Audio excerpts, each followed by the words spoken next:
भक्ति की 3 धाराएं हैं। भक्ति की पहली धारा है विश्वास। भक्ति का प्रारंभ सदैव विश्वास से होता है। घर में ठाकुर जी की प्रतिमा हो तो ये मत समझो कि केवल ये पत्थर की मूर्ति है, ना, ये मेरे भगवान है। जगत गुरु रामानुजाचार्य से किसी ने पूछा कि भजन कैसे करें, कैसे भगवान का भजन करें, तो उन्होंने कहा एक व्यक्ति से कि एक बात बता, तेरे घर में कितने आदमी हैं? उसने कहा 4, मैं, मेरी पत्नी और मेरे 2 बच्चे, 4 लोग हैं। तो जगत गुरु ने कहा कि बस एक काम कर, आज से एक आदमी को जोड़ ले, एक आदमी को और जोड़ ले। किसको? ठाकुर जी को। और इतना मान के भी मेरे परिवार का सदस्य है, यही तेरा भजन बन जाए। 4 के लिए कमाता है, 1 के लिए और कमाना चाहता है, यही तेरा भजन बन जाए। दीपावली में अपने लिए वस्त्र लेते हो, ठाकुर जी के लिए भी लिया करो, वो भी तो तुम्हारा ही है।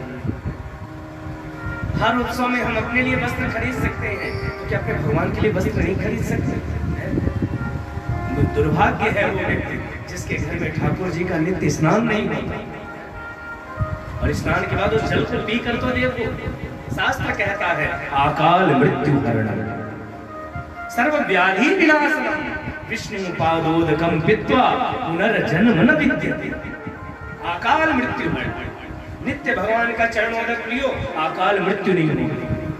अकाल मृत्यु हरणम सर्व व्याधि विनाशनम, शरीर की सारी व्याधियां नष्ट हो जाएंगी। विष्णु पादोदकम पित्वा पुनर्जन्म न विद्यते। ये जन्म लेने से मुक्ति भी मिल जाएगी, जन्म मरण का बंधन भी मुक्त हो जाएगा। पुनरपि जननम पुनरपि मरणम पुनरपि जननी जठरे से, इससे भी मुक्त हो जाओगे। इतनी शक्ति है शरणागति, नित्य ठाकुर का ऐसा।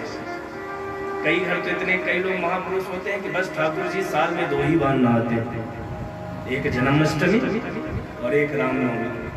बहुत पहले हम किसी के घर में पूजा कराने गए तो ठाकुर जी दिखे तो लगा कि स्नान करवा दे, तो हमने उनका मुकुट पकड़ कर उठाया तो मुकुट के साथ भगवान भी उठ गए। मैंने कहा देवी जी ये क्या है? बोली वो चिपक नहीं रहा था मुकुट तो फेविक्विक लगा दिया।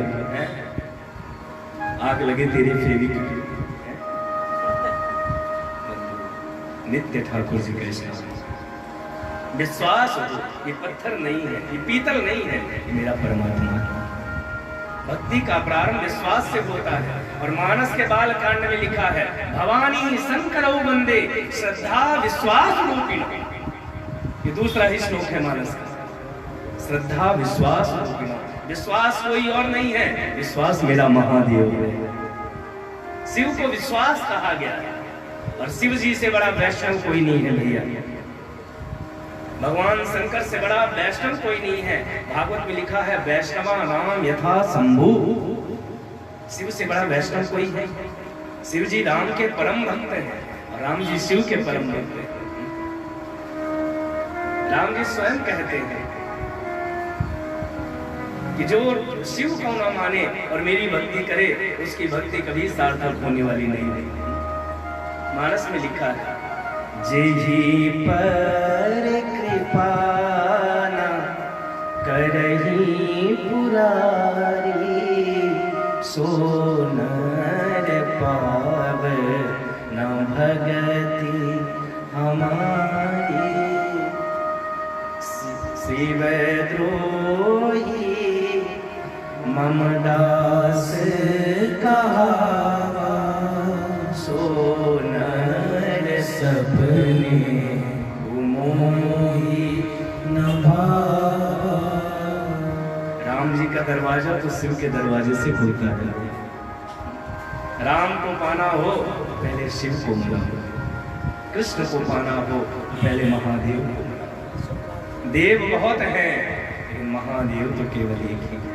अब महादेव का नाम आ ही गया और संयोग से सोमवार भी, तो क्यों ना हम सब मिलकर भगवान महादेव का रुद्राष्टकम का गाएं। जिसको याद हो तो मेरे साथ गाइए, और ना याद हो तो केवल हाथ जोड़कर शिव जी के समीप ही बैठे हो, शिव जी से प्रार्थना करो। नमामि शमीशान निर्वाण रूपम विभुम व्या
रुद्राष्टकमिदं प्रोक्तं विप्रेण हरतोषये ये पठन्ति नरा भक्त्या तेषां शम्भो प्रसीदते।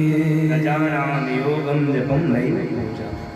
भगवान भोलेनाथ के सामने अपनी बुद्धि की चतुरता का बखान नहीं करना चाहिए। उनके सामने तो केवल एक बात, कुछ नहीं आता प्रभु, योगम जपम नहीं। भोलेनाथ जैसा दुनिया में कोई देवता हो तो बताओ है कोई? एक बार एक व्यक्ति किसी मंदिर में चोरी करने गया। चोरी करने मंदिर नहीं गया, मंदिर में भगवान से प्रार्थना करने गया कि आज उसके घर में चोरी करना है तो हमारा ख्याल रखना। मंदिर में जाकर भोले बाबा को प्रणाम किया।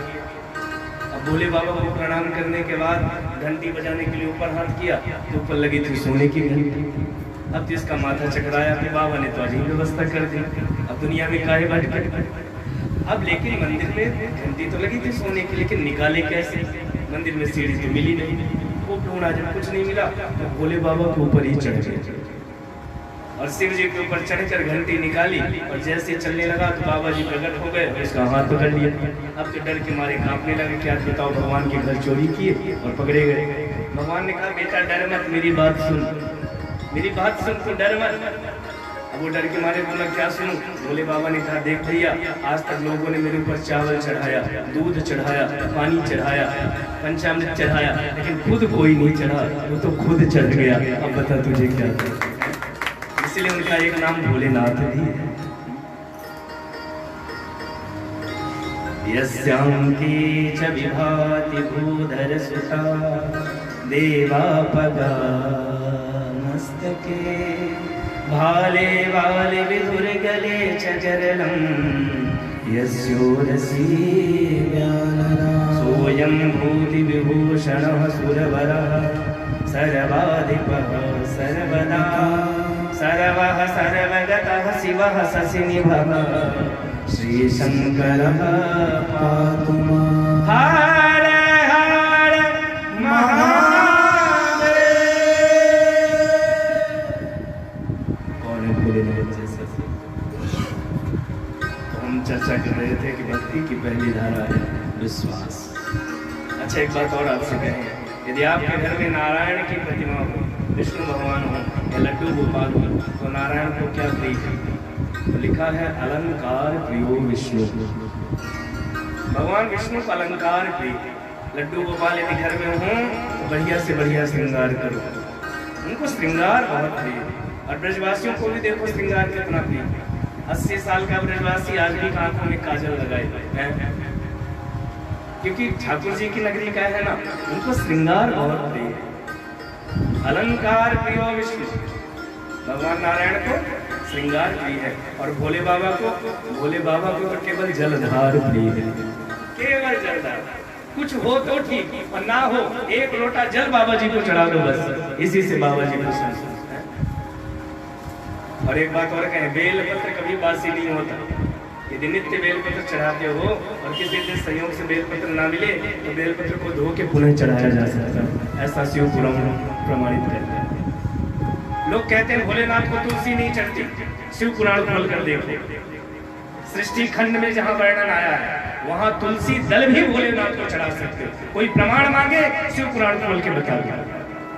भोले बाबा को तुलसी दल भी चढ़ाया जा सकता है। कौन कहता है तुलसी नहीं चढ़ती? बिना तुलसी के कोई पूजा है? तुलसी दल भी बाबा को अर्पण कर सकते, लेकिन कुछ ना हो तो जलधार केवल जलधार। और सूर्य नारायण को, सूर्य भगवान को जल दो तो बहुत अच्छी बात, लेकिन जल भी नहीं दे सकते तो कम से कम प्रातः काल उठकर सूर्य नारायण को नमस्कार कर, केवल नमस्कार। सूर्य भगवान को रोज नमस्कार, सूर्य नारायण को केवल नमस्कार। तो हम कह रहे थे भक्ति का प्रारंभ विश्वास से होता है। भक्ति की दूसरी धारा है संबंध, भगवान से भी संबंध स्थापित करना। कोई ना कोई ईश्वर से भी संबंध बन जाए। कितने लोगों ने ठाकुर जी को ही अपना बेटा बना लिया, कितने लोगों ने ठाकुर जी को अपना भाई बना लिया, कितने लोगों ने ठाकुर जी को अपना मित्र बना लिया, तो कितने लोगों ने ठाकुर जी को ही अपना चेला बना लिया। अयोध्या के संत थे तो राम जी को अपना चेला बना लिया। वो जब भी अयोध्या में कनक बिहारी का दर्शन करने जाते तो अपने गले की माला राम जी को पहना देते, रोज गले की माला उतारते, जो गले में पहने रहते वही राम जी को पहना देते। और वहाँ के संतों को बड़ा बुरा लगता कि बताओ ये झूठी माला पहना रहा है। तो एक दिन संतों ने क्या किया कि उसकी माला नहीं पहनानी थी, और जैसे राम जी को दूसरी माला पहनाई वो टूट के गिर गई। तो लोगों को लगा शायद धागा कमजोर रहा, दूसरी माला ले आए, फिर पहनाई, वो भी टूट गई। कई माला पहना डाली लेकिन राम जी ने स्वीकार नहीं किया। तब उस संत को बुलाया गया और जैसे उसने अपनी झूठी माला पहनाई राम जी ने स्वीकार कर लिया। अयोध्या के संत को यहाँ तक बताते हैं कि जब वो संत राम जी के दर्शन करने जाते थे तो सीता जी की तरफ वाला पर्दा अपने आप चला जाता था, क्योंकि चेला थे ना राम जी, तो सीता जी बहू हुई तो बहू मानो अपने आप पर्दा कर लेती। ये बहुत संबंध है। कितने लोगों ने ठाकुर जी को अपना पुत्र माना है, जिनके भाई ना हो तो ठाकुर जी को ही अपना भाई मानना। अब इस वर्ष तो लोग नहीं जा पाए, नहीं वृंदावन में रक्षाबंधन के दिन कितनी बहनों की लाइन लगती थी कि ठाकुर जी को राखी बांधने, बाकी बिहारी को ही अपना भाई बने। दुनिया का भाई साथ देना दे भैया, लेकिन एक बार मुरली वाला हाथ पकड़ लेगा वो कभी साथ छोड़ने वाला नहीं, उसी को अपना भाई बना। ईश्वर से भी संबंध होना चाहिए और सच्चे मन से संबंध बना। आज को सुनने के लिए तैयार है। भक्ति की दूसरी धारा है संबंध और भक्ति की तीसरी धारा है समर्पण। अंतिम में समर्पण। मैंने कल भी कहा था, श्रवणम कीर्तनम विष्णु स्मरणम पाद सेवनम अर्चनम वंदनम दासम सख्य आत्मनिवेदन। प्रारंभ श्रवण से और विश्राम आत्मनिवेदन से। एक संबंध तो पूज्य राजेश्वरानंद जी के बड़ा प्यारा भजन है, गाएंगे नहीं, केवल उसका भाव सुनो।